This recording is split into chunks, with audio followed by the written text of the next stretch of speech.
அனைவருக்கும் வணக்கம். நான் உங்கள் சிவின். நம்ம இன்னைக்கு பார்க்க போகிறது புவி மாதிரி பற்றி ஒரு சின்ன இன்ட்ரோடக்ஷன் இந்த பகுதியில் நம்ம பார்ப்போம். இந்த புவி மாதிரியானது ஜியாய்டு வடிவம். இந்த புவி மாதிரி வடிவம் ஜியாய்டு. இது எத்தனை டிகிரி சாய்ந்துள்ளதுன்னா 23 டிகிரி இந்த புவி மாதிரியானது சாய்ந்துள்ளது. 23 டிகிரி புவி மாதிரியானது சாய்ந்துள்ளது. இது மேற்கிலிருந்து கிழக்கு நோக்கி சுற்றுகிறது. மேற்கிலிருந்து கிழக்கு நோக்கி இது இந்த திசை பார்க்கும்போது இது வடக்கு, தெற்கு, கிழக்கு, மேற்கு. அப்போ இந்த புவியானது மேற்கிலிருந்து கிழக்காக சுற்றுகிறது. மேற்கிலிருந்து கிழக்காக சுற்று, மேற்கு திசையிலிருந்து கிழக்கு திசை நோக்கி சுற்று இந்த புவி மாதிரியானது. அதுபோல இந்த புவியுடைய பரப்பளவு பார்க்கும்போது 510.1 மில்லியன் சதுர கிலோமீட்டர் பரப்பளவு. 510.1 மில்லியன் சதுர கிலோமீட்டர் பரப்பளவு. நம்முடைய ஆரியப்பட்டர் எழுதிய ஆரியப்பட்ட சித்தாந்தம் அந்த நூல் என்ன சொல்லியிருக்காருன்னா, விண்மீன்களை இரவு நேரத்தில் பார்க்கும்போது மேற்கு நோக்கி நகர்வது போன்று தெரிகிறது. ஆனால் உண்மையில் பூமி தன்னைத்தானே சுற்றி வருவதால் விண்மீன் மேற்கு நோக்கி செல்கிறது சொல்லியிருக்கார். ஆரியப்பட்டர் எழுதிய ஆரியப்பட்ட சித்தாந்த நூலில் அவர் எழுதியிருக்கிறது, விண்மீன்களை இரவு நேரத்தில் பார்க்கும்போது மேற்கு நோக்கி நகர்வது போன்று தெரிகிறது. ஆனால் உண்மையில் பூமி தன்னைத்தானே சுற்றி வருவதால் விண்மீன் மேற்கு நோக்கி செல்கிறது என்று ஆரியப்பட்டர் தன்னுடைய நூலான ஆரியப்பட்ட சித்தாந்தத்தில் எழுதியிருக்கிறார். புவி மாதிரி மீது 2 வகையான கற்பனை கோடுகள் இருக்கும். அது ஒன்று அச்சக்கோடு, இன்னொன்று தீர்க்கக்கோடு. இந்த கோடுகளை வரைந்தது என்னன்னா, முதல் தாலமின் சொல்லி தான் இந்த கற்பனை கோடுகள் வரைந்தார். அச்சக்கோடுகள், தீர்க்கக்கோடுகள். இதில் வரைந்தது தாலமி. இது பற்றி விவரங்கள் அவர்களது புத்தகமான ஜியோகிராபிகளை விளக்கமாக அவர் சொல்லியிருக்கார். ஜியோகிராபி புக்கில் இது பற்றிய அனைத்து விளக்கங்களும் அவர் சொல்லியிருப்பார்.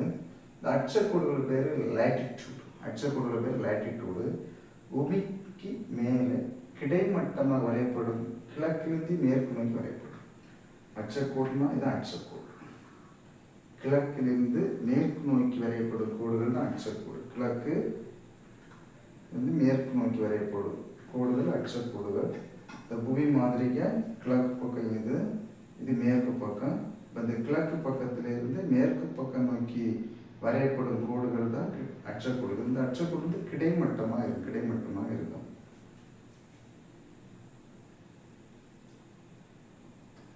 இது அச்சக்கோடு.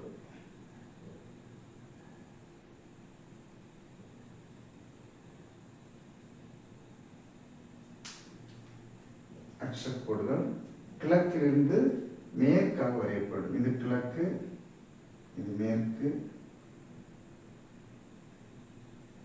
தெற்கு, வடக்கு. அப்போ இந்த அச்சக்கோடுகள் லேட்டிடியூடு கிழக்கிலிருந்து மேற்காக வரையப்படும். மொத்தம் எத்தனை அச்சக்கோடுகள் இருக்குதுன்னா 181 அச்சக்கோடுகள் இருக்குது. இந்த 151 அச்சக்கோடுல ஒன்று நிலநடுக்கோடு, ஒன்று இதான் நடுவில் இருக்கிறதால நிலநடுக்கோடு பெருசாக இருக்கும். இதை பெருவட்டம்னு சொல்லுவாங்க. நிலநடுக்கோடு நடுப்பகுதி நிலநடுக்கோடு.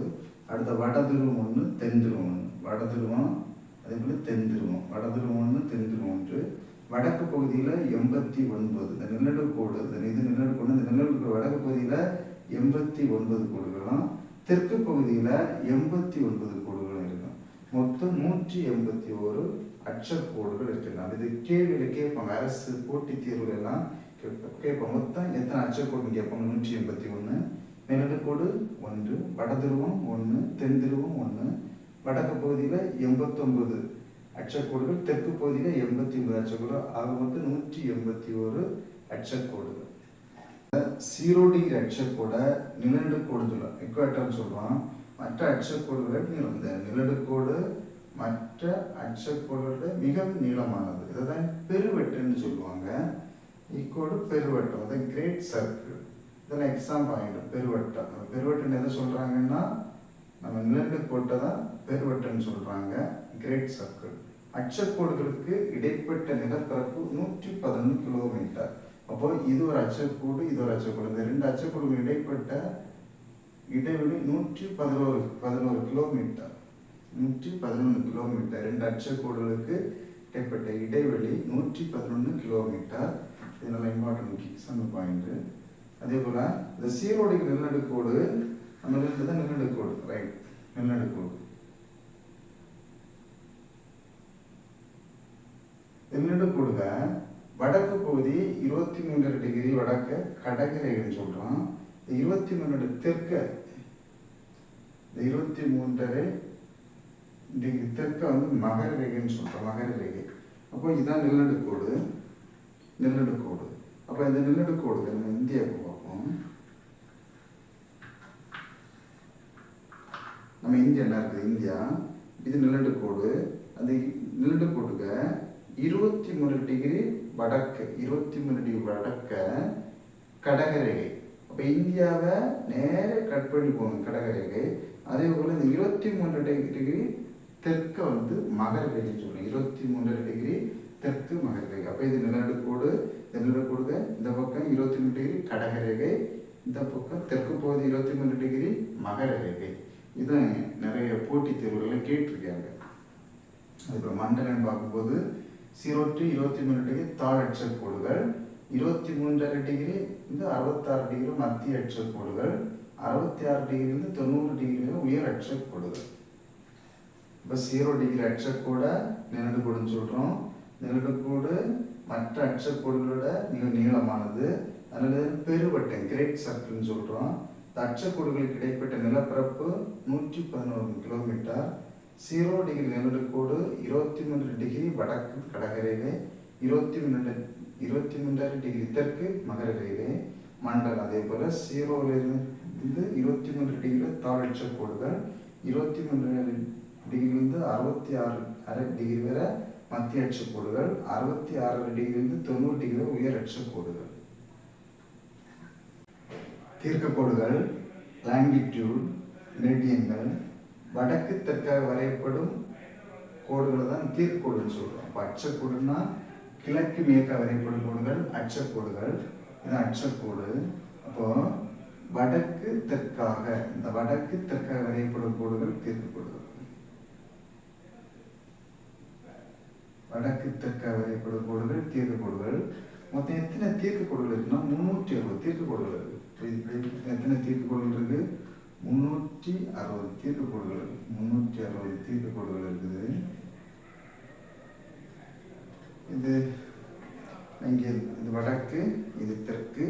வடக்கு தெற்காக வரையப்பட்டிருக்கிறது தீர்க்கக்கோடுகள். இப்படி 360 தீர்க்கக்கோடுகள் இருக்கு. மேற்கு பக்கம் 180 தீர்க்கக்கோடு, கிழக்கு பக்கம் 180 தீர்க்கக்கோடு. ஆக மொத்தம் 360 தீர்க்கக்கோடுகள் இருக்குது. அதே போல் அந்த தீர்க்கக்கோடுகளுக்கு இடைப்பட்ட நிலப்பரப்பு இந்த நிலநடுக்கோட்டு பகுதியில் 111 கிலோமீட்டர், நிலநடுக்கோட்டு பகுதியில் 111 கிலோமீட்டர் தான். 45 டிகிரி அச்ச பகுதியில் 79 கிலோமீட்டர், துருவ பகுதியில் 0 கிலோமீட்டர் இருக்கு. தீர்க்கக்கோடுனா வடக்கு தெற்காக வரையப்படும் கோடுகள், வடக்கு மற்றும் தெற்காக, இது வடபக்கம் தெரியும். வடக்கு தெற்காக வரையப்படும் கோடுகளுக்கு தீர்க்கக்கோடுகள் என்று பெயர். மொத்தம் எத்தனை தீர்க்கக்கோடுனா 360 தீர்க்கக்கோடு இருக்கு. கிழக்கு பக்கத்தில் 180, மேற்கு பக்கத்தில் 180. தீர்க்கக்கோடுகளுக்கு இடைப்பட்ட நிலப்பரப்பு நிலநடுக்கோட்டு பகுதியில் 111 கிலோமீட்டர் இருக்குது. 45 டிகிரி அச்ச பகுதியில் 79 கிலோமீட்டர் இருக்குது. துருவ பகுதியில் 0 கிலோமீட்டர் இருக்குது. அப்போ புவி மாதிரி, இந்த புவி மாதிரியின் வடபகுதி, தென்பகுதி, வடக்கிலிருந்து தெற்காக வரையப்படும் கோடுகள் தான் தீர்க்கக்கோடுகள். இது வந்து தீர்க்கக்கோடுகள். அதே போல் இது கிழக்கு பகுதி, இது மேற்கு பகுதி. கிழக்கிலிருந்து மேற்காக வரையப்படும் கோடுகள் அச்சக்கோடுகள். கிரீன்விச் தீர்க்கக்கோடு இது எங்கே இருக்குன்னா இங்கிலாந்தில் உள்ள லண்டன் நகர வெளியே சொல்லும் தீர்க்கக்கோடு தான் கிரீன்விச் தீர்க்கக்கோடு. இந்த கிரீன்விச்சில் தான் ராயல் வானியல் ஆய்வு மையம் இருக்குது. இப்போ ராயல் வானியல் ஆய்வு மையம் எங்கே இருக்குன்னா கிரீன்விச்சில் தான் இருக்குது. 1884ஆம் ஆண்டு வாஷிங்டன் நகரில் ஒரு பன்னாட்டு கருத்தரங்கம் நடத்துகிறாங்க. இப்போ பன்னாட்டு கருத்தரங்கம் எங்கே நடத்துகிறாங்கன்னா 1884 வாஷிங்டன் நகரில். இந்த கருத்தரங்கத்தில் எதை பற்றி பேசுனாங்கன்னா இந்த கிரீன்விச் தீர்க்கக்கோடை பற்றி பேசுனாங்க. அடுத்ததுல இந்த கிரீன்விச் தீர்க்கக்கோடு என்னென்ன சொல்கிறாங்கன்னா முதன்மை தீர்க்கக்கோடுன்னு சொல்கிறாங்க. இந்த கிரீன்விச் தீர்க்கக்கோடு, பன்னாட்டு திட்டனர், இந்த மூணுமே இந்த கிரீன்விச் தீர்க்கோடு தான் சொல்கிறாங்க. மூணுமே ஒரே பேர் தான். அதுக்கப்புறம் பன்னாட்டு தேதி கோடு 180 டிகிரி தீர்க்க கோடு தான் பன்னாட்டு தேதி கோடுன்னு சொல்லுவாங்க. பன்னாட்டு தேதி கோடுனா 180 டிகிரி தீர்க்க கோடு தான் பன்னாட்டு தேதி கோடுன்னு சொல்கிறாங்க. பசிபிக் பெருங்கடல் பகுதியில் அமைந்துள்ளது. அப்போ இந்த பன்னாட்டு தேதி கோடு எங்கே இருக்குன்னா பசிபிக் பெருங்கடல் பகுதியில் அமைந்துள்ளது. இது எக்ஸாம் பாயிண்ட். பசிபிக் பெருங்கடல் பகுதியில் அமைந்துள்ளது. பன்னாட்டு தேதி கோடு எந்த பகுதியில் அமைந்துள்ளதுன்னா பசிபிக் பெருங்கடல் பகுதியில் அமைந்துள்ளது. அலாஸ்கா ரஷ்யா இடையில் பேரிங் நீர்ச்சந்தி. அலாஸ்காவும் ரஷ்யா இடையில் பேரிங் நீர்ச்சந்தியில் தான் இந்த பன்னாட்டு தேதியோடு சொல்லுது. ஒரு நாள் மேற்கிலிருந்து கிழக்கு நோக்கி சென்றால் குறையும். இப்போ ஒரு நாள் மேற்கு திசையிலிருந்து, இது கிழக்கு, இது மேற்கு, இது வடக்கு, தெற்கு. என்ன சொல்றாங்க? மேற்கிலிருந்து கிழக்கு நோக்கி சென்றால் குறையும். இந்த மேற்கிலிருந்து கிழக்கு நோக்கி சென்றால் ஒரு நாள் குறையும். கிழக்கிலிருந்து இந்த கிழக்கு திசையிலிருந்து மேற்கு நோக்கி வந்தால் ஒரு நாள் கூடும். இந்த பகுதியில் அலாஸ்கா ரஷ்யாவில் பேர் நீர்ச்சந்தியில் நடக்கிற நிகழ்வு அப்படி சொல்கிறாங்க. ஒரு நாள்னா மேற்கிலிருந்து கிழக்கு நோக்கி சென்றால் ஒரு நாள் குறையும்.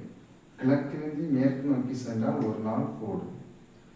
இப்போ கிரீன்விச் தீர்க்கக்கோடு எங்கே போகுதுன்னா இங்கிலாந்து நாட்டில் உள்ள லண்டன் நகரில் போகிற தீர்க்கோடு தான் கிரீன்விச் தீர்க்கோடுன்னு சொல்கிறாங்க. இந்த கிரீன்விச்சில் தான் ராயல் வானியல் ஆய்வு மையம் இருக்குது. 1834 வாஷிங்டன் நகரில் ஒரு பன்னாட்டு கருத்தரங்கம் நடந்து இந்த கருத்தரங்கத்தில் எதை பற்றி பேசுகிறது கிரீன்விச் தீர்க்கோடு பற்றி தான் கலந்துரையாடினாங்க. இந்த கிரீன்விச் தீர்க்கோடுகள் என்னெல்லாம் பேருக்கும் முதன்மை தீர்க்கோடுனா கிரீன்விச் தீர்க்கோடு பன்னாட்டு திட்டங்கள் எல்லாமே ஒன்று தான். பன்னாட்டு தேதி கோடு 180 டிகிரி தீர்க்கோடு தான் பன்னாட்டு தேதி கோடுன்னு சொல்கிறாங்க. இது எங்கே இருக்குன்னா பசிபிக் பெருங்கடல் பகுதியில் அமைந்துள்ளது. அலாஸ்கா ரஷ்யா இடையில் பேரிங் நீர்ச்சந்தியில் பன்னாட்டு தேதி கோடு செல்லுது. ஒரு மேற்கிருந்து கிழக்கு நோக்கி சென்றால் ஒரு நாள் குறையும். கிழக்கிருந்து மேற்கு நோக்கி சென்றால் ஒரு நாள் கூடும். அது எந்த பகுதியில்னா அந்த பன்னாட்டு தேதி கோடு பகுதியில் தான் இந்த நிகழ்வு நடக்குன்னு சொல்கிறாங்க. தலைநேரம் 1 டிகிரி கடக்க 4 நிமிடம் ஆகும். அதனால் இந்த 15 டிகிரி அல்லது 7.5 டிகிரி மடங்காக இருக்கும்படி தான் இது அமைக்கப்படும். தலைநேரத்தை இப்படி அமைப்பாங்க. இந்திய திட்ட நேரம். இந்த திட்ட நேரத்தை எப்படி கணக்கு போடுறாங்கன்னா நமக்கு மேற்கு எல்லை குஜராத்தில் உள்ள கவுர் மோட்டா, கிழக்கு எல்லை அருணாச்சல் பிரதேசத்தில் கிபித்து. இதில் மொத்தம் நம்ம இந்தியாவில் மொத்தம் எத்தனை தீர்க்கக்கோடுகள் இருக்குன்னா 29 தீர்க்கக்கோடுகள் இருக்கின்றன. இதில் நடுவில் போகிற தீர்க்கக்கோடு தான் 82.5 டிகிரி கிழக்கு தீர்க்கம். இது எந்த இதில் போனால் அலகாபாத்தில் உள்ள மிர்சாப்பூர் வழியை சொல்லும் போது இதை வச்சு தான் நம்முடைய இந்திய திட்ட நேரத்தை கணக்கிட்டுருக்கோம். அப்போ இந்திய திட்ட மேற்கு எல்லை கிழக்கு எல்லை. மேற்கு எல்லைன்னு பார்க்கும்போது குஜராத் மாநிலத்தில் கவுர் மோட்டா, கிழக்கு எல்லைன்னு பார்க்கும்போது அருணாச்சல் பிரதேசில் கிபித்து. மொத்தம் எத்தனை தீர்க்கோடுகள் இருக்குன்னா இந்தியாவில் 29 தீர்க்கக்கோடுகள் போகுது. அதில் அலகாபாத் வழியா சொல் மிர்சாப்பூரோட 82.5 டிகிரி கிழக்கு தீர்க்கத்தை வச்சு தான் இந்திய நேரத்தை நம்ம கணக்கு போட்டிருக்கோம். நம்ம நாட்டோட நேரம் கணக்கு போட்டிருக்கோம். உலக நேர மண்டலம் மொத்தம் 24 நேர மண்டலங்கள் உள்ளன. அதில் ரஷ்யாவில் மட்டும் 7 நேர மண்டலங்கள் உள்ளன.